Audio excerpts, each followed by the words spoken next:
The iPhone 14 Pro Max is here. It's the best that we have from Apple. How does it compare to one of the best Android smartphones of 2022, the Samsung Galaxy S22 Ultra? What's up guys, Saf here on Super Saf TV, and that's exactly what we're going to be finding out in this video by comparing all of the key differences of these devices side by side, Super Saf style. Let's initially start off with the build and design. So overall, both are very premium and both are very good looking devices with this matte finish across all of the different colors. The iPhone is available in 4 colors, a gold, a silver, a space black, as well as this deep purple, which I am really liking. The S22 Ultra is also available in 4 official colors. We've got a white, black, green, which we have here, as well as a burgundy. However, there are some additional exclusive colors you can get directly from Samsung.com. There's a graphite, a sky blue, and a red. And if you do want to get those colors, you can use my affiliate link down in the description below, which will also give you some credit. Shameless plug there. Now for the build, the S22 Ultra has an aluminum frame. The iPhone has a stainless steel frame, so stainless steel a little bit more premium. But in terms of the glass, we've got Gorilla Glass Victus Plus on the S22 Ultra. The iPhone has ceramic shields on the front and what Apple called the toughest glass on any smartphone at the back. Now, I'm not somebody who's going to do any drop tests. In my experience, both of these are very premium and very durable. Both devices are also water and dust resistant. We've got an IP68 rating.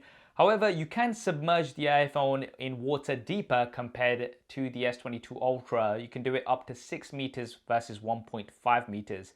Now, I'm not sure how useful that's going to be to you if you're taking your device for a swim, but hey, good to know. Now, with the iPhone 14 Pro Max, it looks pretty much the same as the iPhone 13 Pro Max, so you're not really getting much of a design upgrade, shall we say. The S22 Ultra looks quite a bit different compared to the S21 Ultra, so it is a bit more refreshed. We've got flat sides on the iPhone 14 Pro Max, which I really do like because it means I can prop this up on a table without having to put anything behind it. The S22 Ultra has symmetrical curved sides that go from the back to the front. And even though the S22 Ultra is slightly larger in terms of the height, the width, and the thickness, it doesn't really feel any bigger. And that's also thanks to the fact that it weighs slightly less compared to the iPhone 14 Pro Max. And that brings us nicely on to the displays. We have beautiful displays on both devices. The S22 Ultra does have a slightly larger 6.8-inch display versus the 6.7-inch display on the iPhone. Both displays are using OLED technology, so colors are very vibrant. They're both very bright as well and also very sharp.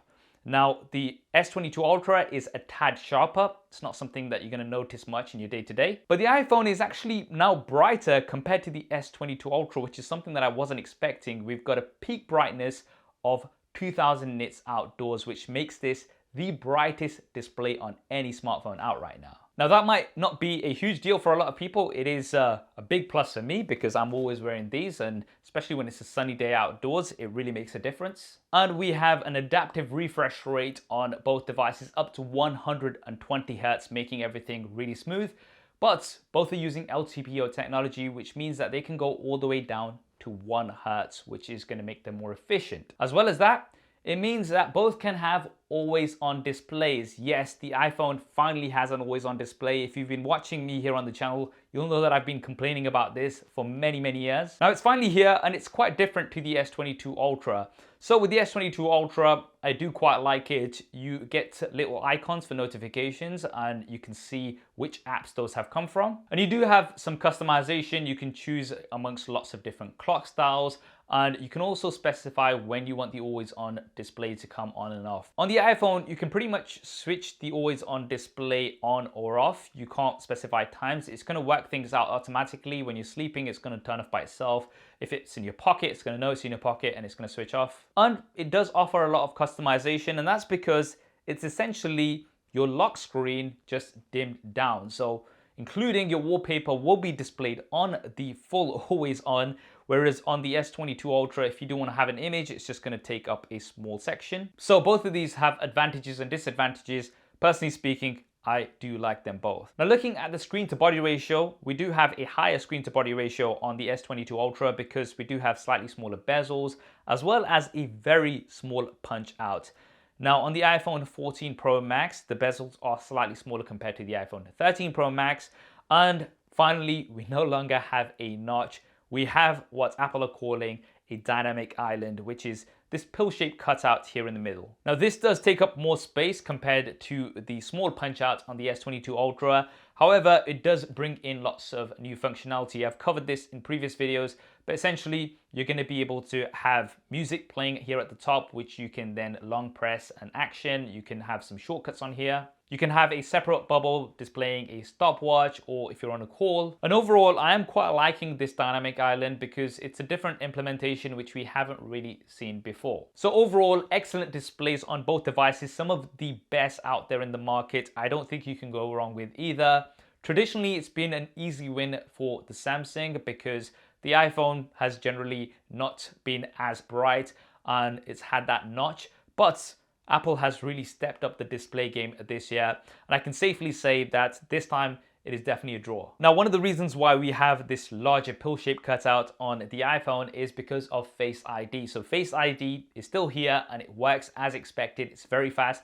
It also now works with masks, which it didn't do previously, and it's something that I was feeding back for a long time. The S22 Ultra has an under-display fingerprint scanner. It's an ultrasonic fingerprint scanner, which in my opinion is the best under-display fingerprint scanner on a mainstream flagship. And realistically speaking, you can't go wrong with either. Both of these work really, really well. Traditionally, I used to favor the S22 Ultra for the fingerprint scanner because I used to have issues when wearing a mask with Face ID, but now that Apple have updated this, it's not too much of an issue. Right, next up, let's talk about the cameras. Boo!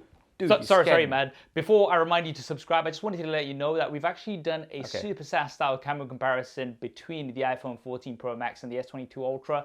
You can check it out after you've watched this video and also after you've subscribed and hit that bell icon. Yeah, that's it from me. Sorry. You heard the man. If you haven't already, do consider subscribing if you're enjoying the video. Right, as Sidestaff mentioned, if you do want the full breakdown, it's 20 minutes long. You can check out that camera comparison. But to give you a brief summary, we do have an ultra-wide camera on both, a primary sensor, which is now a larger size sensor on the iPhone, as well as a 3x telephoto camera.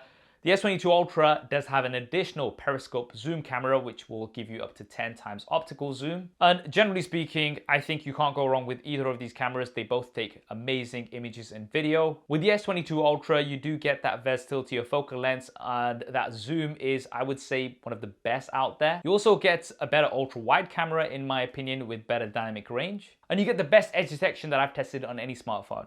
With the iPhone, I think you get an overall more consistent package with better low light performance, especially in video.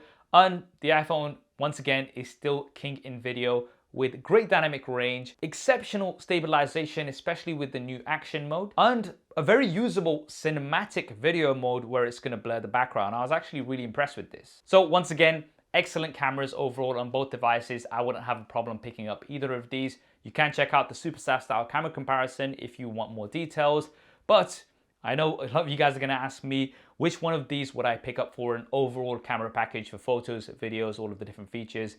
And for me personally, it would be the iPhone 14 Pro Max. You happy? Right, now let's move on to the performance. The iPhone 14 Pro Max is powered by Apple's A16 Bionic chip. The S22 Ultra is going to be powered by either the Qualcomm Snapdragon 8 Gen 1 or the Samsung Exynos 2200, depending on your region. You do get more RAM on the S22 Ultra, and in my experience, both of these are amazing. They've got no issues whatsoever, have handled everything that I've thrown at them. Now, I'm not somebody who's gonna go detailed into benchmarks and looking at frame rates and things like that. I would say that the iPhone 14 Pro Max will get a bit of an edge because it does have a newer chipset. The S22 Ultra has the 8 Gen 1, which came out earlier. We do now have the 8 Plus Gen 1 on many other devices. And performance will also come down to the software. And of course, we have iOS versus Android. I don't go into debates between these two. And it's come to a point where you really can't go wrong with either OS. I think it's going to come down to which ecosystem you prefer and want to get into. Obviously, with the iPhone, you're going to have things like iMessage, AirDrop. And I do like some of the new features that have come with iOS 16, such as the remove background feature. On the S22 Ultra, it's actually tied in really well with the Samsung ecosystem. So if you do have other Samsung devices, you'll also enjoy that experience. Once again, I think this is gonna definitely come down to personal preference. I know a lot of you hate it when I say that, but that is literally the case. Now, looking at the speakers, we've got stereo speakers on both devices. There's one speaker in the earpiece and one bottom firing, and both actually sound really, really good to me. Now, I am no audiophile, but my buddy Thunder E from Board at Work is, and he's actually done a detailed speaker test. I don't want to spoil it too much, but I think the edge does overall go to the iPhone 14 Pro Max. Let's now talk about some of the additional features that you're going to get on both devices, which you're not really going to find on many others. So with the S22 Ultra, you of course have the S Pen, which is now enclosed within the device. The Samsung Galaxy S series traditionally has not had an S Pen, although on the S21 series you could buy it separately. They seem to have merged the Note with the S series, and we've got the S22 Ultra. I'm personally a big fan of the S Pen. I love it for just some quick doodling, some photo editing, or if you want to sign a document when you're out and about. I don't use it all the time, but when I do use it, it is so useful to have. You've got a 2.8 millisecond latency, which makes this very, very smooth, and it's such a unique experience, which I do appreciate. The S22 Ultra also has DeX support, so you'll be able to wirelessly connect this to a display, use your S22 Ultra as a trackpad, and get a desktop experience. Now, the iPhone has some unique features of its own. We now have crash detection, so in the unfortunate event where you are in a car crash, the iPhone has sensors which will detect this, and if you don't respond, it can actually contact emergency services on your behalf, which is really, really useful. It also has emergency SOS via satellite. So if you are in the middle of nowhere, you've got no reception and you need to contact emergency services, it's going to be able to show you where the satellites are, connect to them, and send those emergency messages. Now, initially, it's only going to be available in the US and Canada. Hopefully, should be coming to other areas soon, and it's going to be included for 2 years, after which I believe there's going to be some sort of subscription model. Now, I have to mention that we have different ports on these. The S22 Ultra has the more universal USB Type-C. The iPhone 14 Pro Max still has a Lightning cable, which I'm not too happy about. I mean, a lot of other Apple devices, such as the iPads and the MacBook, all use the USB Type-C universal port. And it's so annoying when I have to carry a Lightning cable when I am traveling. So USB Type-C is definitely the way. And I believe Apple may be forced to use USB Type-C by Europe very, very soon. We'll see next year. However, this year it is still Lightning. Now, if you are based in the US, you will no longer have a physical SIM card tray for the iPhone. You will be having to use eSIM only. It's a pretty straightforward process, but it's something that you'll have to get used to. You do have a physical SIM card tray on the S22 Ultra. Right, now let's talk about batteries and charging. So the S22 Ultra does have a larger physical battery, but of course, it's not all about size, depending on the context. And in this context, the iPhone does have better battery life in my experience. I'd say I'm getting around about 20% better battery life on the iPhone 14 Pro Max versus the S22 Ultra. Now, for charging, the S22 Ultra does get the advantage. Although neither of these come with a charger out of the box, it does support faster charging, up to 45 watts versus 20 watts. So on the S22 Ultra, you can get a 50% charge in around 20 minutes, whereas on the iPhone 14 Pro Max, that's going to be more like around 30 minutes. Now, both of these do support wireless charging. You have up to 15 watts of wireless charging on the S22 Ultra. On the iPhone 14 Pro Max, you've got 7.5 watts using a standard Qi wireless charger. But if you do want to use Apple's proprietary MagSafe charger, you can get up to 15 watts. I do like MagSafe. It just snaps on to the back and you don't have to have a situation where you've not placed your smartphone on a wireless charger correctly. But then again, it is proprietary. It's not just your standard, which I do prefer. The S22 Ultra also does have wireless power share, so you will be able to charge things like earbuds on the back of the S22 Ultra.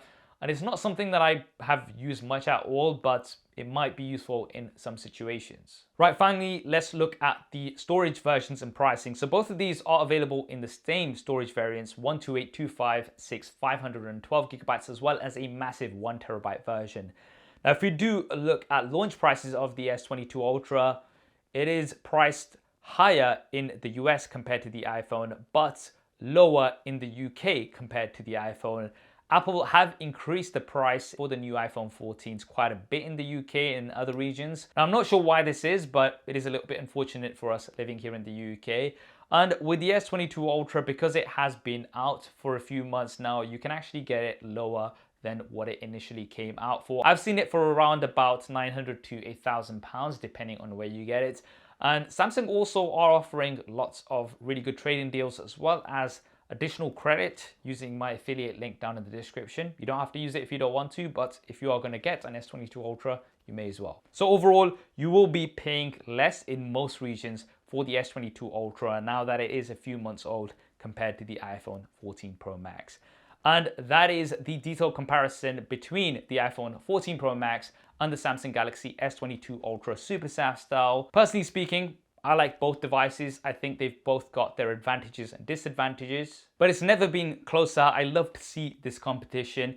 And I'm personally going to be using both of these devices. One of my SIM is going to go in the S22 Ultra and the other is going to go into the iPhone 14 Pro Max. That's what I think anyway. What do you guys think? Which one of these would you pick? Do let me know down in the comments below. There's going to be lots more iPhone 14 coverage here on the channel. If you don't want to miss it, then be sure to subscribe and hit that bell icon if you haven't already. Make SideSAF day. Remember, if you do want to see the full camera comparison, that's going to be linked here, as well as another related video here.